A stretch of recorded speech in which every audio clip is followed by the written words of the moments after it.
আসসালামু আলাইকুম রহমতুল্লাহি ওবরাকাতু। সমস্ত প্রশংসা আল্লাহ সুবহানাহু ওয়া তাআলার এবং অগণিত দুরূদ রাসূল সাল্লাল্লাহু আলাইহি ওয়াসাল্লামের উপর। আমরা ধারাবাহিক আলোচনা করছিলাম প্রতি রমাদানে প্রতিদিনই আমরা কোনো না কোনো একটা ক্ষতিকর বা বাজে অভ্যাস থেকে আমরা বিরত থাকার চেষ্টা করছি ইনশাআল্লাহুল আজিজ। প্রতিদিনের নিয়ে আজকেও আমরা আলোচনা করব। আজকে আলোচনা করব আমরা হিংসা থেকে বেঁচে থাকবো ইনশাআল্লাহুল আজিজ। আমাদের দেখা যায় আমরা যে বিষয়গুলো নিয়ে প্রতিদিন আলোচনা করেছিলাম সেগুলো দেখা যাচ্ছে যে প্রতিটা বিষয়ে নর্মাল দিনের জন্য যেগুলো হারাম ওইগুলো কিন্তু আমরা করি, অথচ হালাল জিনিসগুলো আমরা আল্লাহ সুবহানাহু ওয়া তাআলার ভয়ে ওইগুলো থেকে বেঁচে আছি। কিন্তু যে জিনিসগুলো প্রতিনিয়তই হারাম, যেগুলো রামাদান ছাড়াও যেগুলো হারাম, আমরা ওগুলাতে মেতে আছি। তো ইনশাআল্লাহুল আজিজ আমরা চেষ্টা করব ধীরে ধীরে একটা একটা করে এই ক্ষতিকর দিকগুলো থেকে ইনশাআল্লাহ বেঁচে থাকার জন্যে। যেমন আমরা হয়তো বুঝতেও পারি না হিংসা আমাদের ভেতরে কিভাবে লালিত অবস্থায় আছে, কিভাবে আমাদের ভেতরে গ্রহ হচ্ছে। হয়তো আমরা যেটাকে নিজের একটা নিজের সেলফ ডিফেন্স মনে করছি কিংবা নিজেকে ভালোবাসা মনে করছি, কিন্তু এটাই যে আসলে হিংসা হয়ে যাচ্ছে এটা আমরা বুঝতে পারছি না বা বোঝার চেষ্টাও করছি না। সো এই কারণে আমরা চেষ্টা করব হিংসা থেকে বেঁচে থাকার জন্য। আল্লাহ সুবহানাহু ওয়া তাআলা আমাদেরকে নিজের জন্য যা দিয়েছেন তা নিয়ে আমরা সন্তুষ্ট থাকব।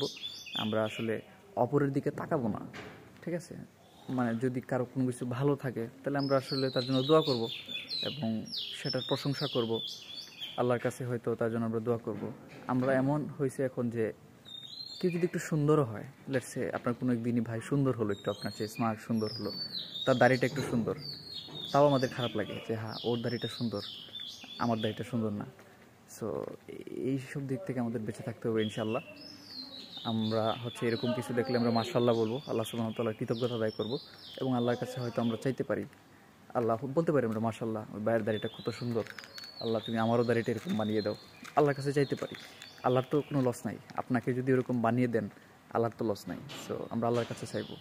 সর্বোপরি যত ধরনের এরকম আছে হিংসা আছে, আমরা সব ধরনের হিংসা থেকে বেঁচে থাকবো ইনশাআল্লাহ। এবং আল্লাহ সুবহানাহু ওয়া তাআলা চাইলে ডেফিনেটলি আমাদেরকে দিতে পারেন। তো ইনশাআল্লাহুল আজিজ আমরা প্রতিনিয়ত আল্লাহ সুবহানাহু ওয়া তাআলার কাছে সাহায্য চাইব এবং নিজে হিংসা থেকে বাঁচব এবং সবাইকে বাঁচার জন্য আহ্বান করব ওইদিকে, যেন হিংসা বাদ দিয়ে আমরা আল্লাহ শুকরিয়া আদায় করতে পারি এবং আমরা নিজেদেরকে খুব বেশি ছোট মনে করব। আপনি যখন নিজেকে ছোট মনে করবেন, নিজের শেখার অনেক স্কোপ আছে এটা ভাববেন, শেখার জন্য কাজ করবেন, তাহলে হিংসা জিনিসটা আসলে অটোমেটিক কমে যাবে, হিংসা আর আপনার ভিতর থাকবে না। তো ইনশাআল্লাহ আমরা এ ব্যাপারে যত্নবান হব। হিংসার মাধ্যমে অনেক অনিষ্ট হয়, সে ব্যাপারে আমরা সচেতন থাকব। আর অন্যকে নিয়ে চর্চা করব না।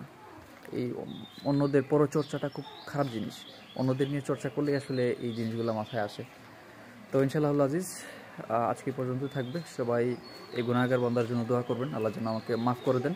এটি হবে আমার জন্য সর্বোচ্চ সফলতা। সবাই ভালো থাকুন, সুস্থ থাকুন। আসসালামু আলাইকুম ওয়া রাহমাতুল্লাহি ওয়া বারাকাতুহু।